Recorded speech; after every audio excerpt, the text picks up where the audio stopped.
Hello friends, in today's video, now let's solve Leetcode weekly contest problem 2, which is maximum sum of distinct subarrays with length k. So we are given an array nums and an integer k. We need to find the maximum subarray sum of all the subarrays that meet the following conditions. So what are the conditions? The length of the subarrays with k is k and all elements are distinct. And we need to return the maximum sum. Correct. So let me take the first example. It is a very good problem. 1, 5, 4, 2, 9, 9 and 9, and we are told that k equal to 3. That means I need to find k length subarrays such that all of the elements are distinct and the sum is maximum, right? So first method, we see this is a typical sliding window type of problem, right?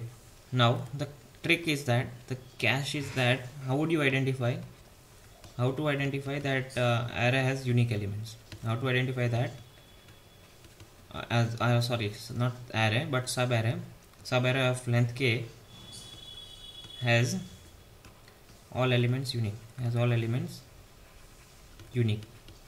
right? So this is the trick. I would say this is the main context of this problem. And here come, see, otherwise it is a very simple sliding window problem. If you need to find the sum of maximum sum of all subarrays, then you would find of length k, right? So for first you would take 1, 5, 4, then you would take 5, 4 and 2, then you would take 4, 2 and 9, and similarly 2, 9, 9 and then 9, 9, 9, right? So otherwise, see, the main trick is there here only, right? In the second condition we are told that all the elements of the subarray should be distinct. So in this case, see, in this example, what are the subarrays? 1, 5 and 4, right? 5, 4 and 2, 4, 2 and 9. Right, now again if I take 2, 9 and 9, then this is not valid. Why? Because there are two elements with same value, right? This is not allowed. So this sums to 10, this sums to 11, this sums to 15, right? 15 is my answer. 15 is my maximum subarray sum, where subarray size is k and all elements are unique, right? So this is my answer for this problem, right? But how would you identify that this is the unique subarray, right? So that is the important catch over here. So let me now tell you the, see, you could either use a set or a map, right? Why I am saying we can use set or map. See, while I am iterating, so let me name the indexes also 0, 1, 2, 3, 4, 5 and 6. See, I will start getting answers when I reach this, right? See, when I equal to k minus 1, sorry, or I greater than or equal to k minus 1, this is my I. In this case my k is 3, so therefore if my I is greater than or equal to 2, k minus 1, from then I will start getting the answers, right? Because I am completing one subarray.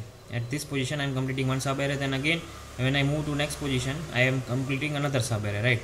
So just what we need to do, see, whenever I am at this subarray, right, what my map should contain, 1 is occurring once, 5 is occurring once and 4 is occurring once, right? So my map size is 3. So whenever my I is greater than or equal to k minus 1, see, I am also maintaining one variable called sum, okay? Sum is initially 0 and my final result or answer equal to 0, okay? So whenever my I is greater than or equal to k minus 1, I will get the answer, right? I will get the answer for this subarray, sorry. So first thing I will need to check is map size. If my map size indicates the number of unique elements, right? Definitely map size indicates the number of unique elements present, correct? This is my frequency map, and frequency map size is the unique elements present in that subarray. So if my map size is equal to k, then I have got the answer, right? I have got the answer. So I would update my answer to maximum of answer and my current sum, correct? But now this thing is over, right? I have got the answer for this subarray.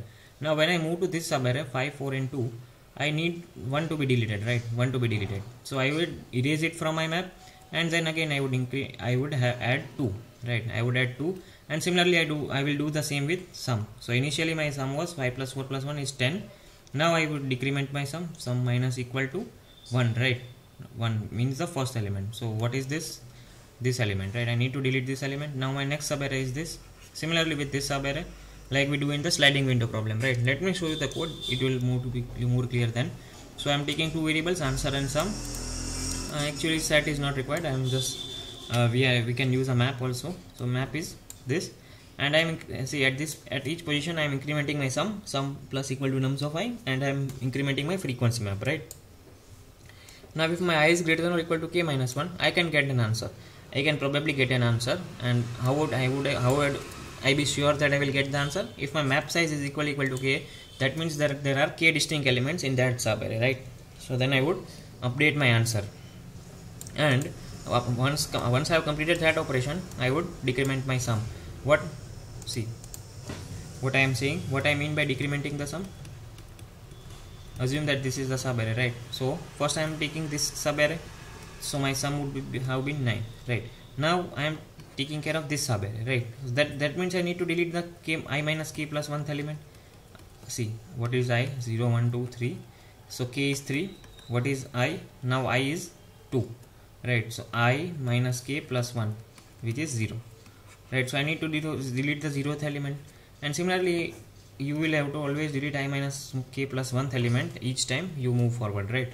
So I am subtracting that nums value, and I am calculating if my frequency of that element is 1, then I am erasing it from my map directly, and if it is not 1, then I would have to decrement the frequency. Why? See, what if it was like this? Okay, 1, 1, 2, 4, 6, right? So 1 is occurring twice and 2 is occurring once, right? For k equal to 3 subarray, for this subarray, right? For this subarray, 1 is occurring twice and 2 is occurring once, but this is not a valid subarray, right? So we would move forward. Now I am considering this subarray, right? So I cannot directly erase 1, right? Because there exists one occurrence of 1. So if my frequency of that element is 1, then I will erase. But if it is not 1, then I would decrement the frequency, correct? So that is the case. I have handled it over here, and finally I would return my answer. And once I try to submit it, yeah, it is getting accepted. I will paste the code in the description, but do not forget to subscribe to the channel. I will solve all the problems for Leetcode contest. Thank you for watching.